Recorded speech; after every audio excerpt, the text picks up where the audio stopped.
शिंदे गटाने या ठिकाणी बाजी मारली असून या ठिकाणी केंद्रीय मंत्री रक्षा खडसे, माजी मंत्री एकनाथ खडसे यांना एक मोठा धक्का या होम ग्राउंडवर बसलेला आहे। आज शिवसेनेच्या पदाधिकाऱ्यांतर्फे या ठिकाणी आनंद उत्सव साजरा करण्यात येत आहे। शिवसेना शिंदे गटाचे आमदार चंद्रकांत पाटील यांच्या कन्या संजना पाटील या ठिकाणी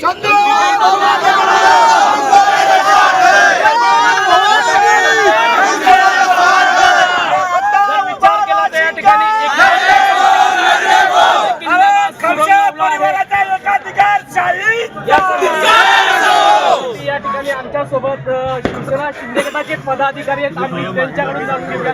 भाऊ काय सांगणार, अनेक आरोप प्रत्यारोप या ठिकाणी रंगले होते, एक मोठा राणा मुक्ताई नगरामध्ये झालेला आहे, मात्र या ठिकाणी शिवसेना शिंदे सेनेला काय सांगणार?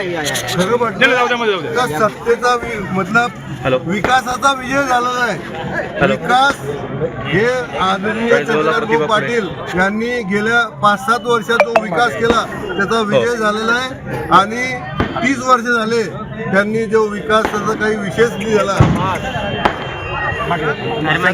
विकासाचा विजय झालेला आहे। भाऊ काय सांगणार, एकनाथ खडसेंना एक मोठा धक्का आहे, काय सांगणार? मागे घे ना घराण्याशाही तो बाईट घेतो त्याला बाजूला। मुक्ताईनगरच्या जनतेने जी 35 वर्षाची गुंडशाही या मुक्ताईनगर शहराला लागली होती, जी गुंडशाही या मुक्ताईनगरच्या जनतेने संपवलेली आहे आणि आमदार चंद्रकांत भाऊ पाटील यांच्या नेतृत्वामध्ये या मुक्ताईनगरचे सर्वचे सर्व या ठिकाणी 14 नगरसेवक शिवसेनेचे निवडून आलेले आहे आणि संजना ताई सुद्धा निवडून आलेले आहे आणि जे गुंडशाहीचा आरोप करतात या जनतेने, मुक्ताईनगरच्या जनतेने खरोखर त्यांची मुक्ताईनगरच्या जनतेने त्यांची जी गुंडशाही होती ती गुंडशाही संपवलेली आहे आणि या ठिकाणी शिवसेनेचा विजय खूप मोठ्या मतांनी झालेला आहे।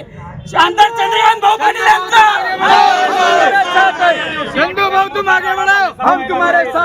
आपल्यावर या ठिकाणी अनेक आरोप प्रत्यारोप करण्यात आले होते, आजच्या विजयाचं श्रेय कोणाला दिला? आजच्या विजयाचं श्रेय हे खऱ्या अर्थाने मुक्ताईनगरच्या मायबाप जनतेलाच आहे, कारण चंद्रकांत पाटलांच्या पाठीशी पक्ष शिवसेना इथे ठामपणे होतीच, पण मुक्ताईनगरची जी जनता होती यांनी यावेळी ठरवलं होतं की या ठिकाणी राष्ट्रवादीच्या प्रदेशाध्यक्ष रोहिणी खडसे असतील, राष्ट्रवादीचे शरद पवार गटाचे विधान परिषदेचे आमदार एकनाथ खडसे असतील, केंद्रीय मंत्री रक्षाताई खडसे असतील, यांनी कोणताही पक्षभिक्ष यांच्याकरता काही महत्त्वाचा नव्हता, यांच्याकरता फक्त परिवाराची लढाई होती ही आणि त्यांच्याकरता अस्तित्वाची लढाई होती। पण जनतेने या टायमाला ठरवून टाकलं होतं की ही निवडणूक आमदार चंद्रकांत पाटलांच्या बाजूने झुकवायची आहे, म्हणजे विकासाच्या बाजूने झुकवायची आहे। हा आजचा जो विजय आहे हा वैयक्तिक चंद्रकांत पाटलांचा नसून हा चंद्रकांत पाटलांच्या मागे जे आशीर्वाद आहे, मायबाप जनता आहे, हा खऱ्या अर्थाने मुक्ताईनगरच्या शुद्ध नागरिकांचा आणि विकासाचा विजय।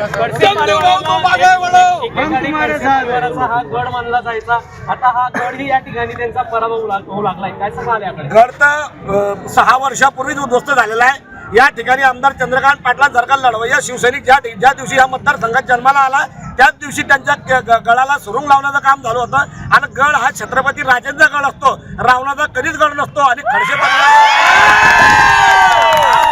आदरणीय चंद्रकांत भाऊ पाटील आणि त्यांच्या मावळ्यांचा खऱ्या अर्थानं हा एकीचा मुक्ताईनगरच्या जनतेचा विजय आहे। नक्कीच या ठिकाणी मुक्ताईनगरचे आमदार चंद्रकांत पाटील यांचा हा विजय असल्याच्या भावना या ठिकाणी शिवसेना शिंदे गटाच्या पदाधिकाऱ्यांनी व्यक्त केला आहे। एक प्रकारे एकनाथ खडसे व केंद्रीय मंत्री रक्षा खडसे यांना या ठिकाणी एक मोठा धक्का हा मानला जात आहे। जुगल पाटील, जय महाराष्ट्र न्यूज, जळगाव।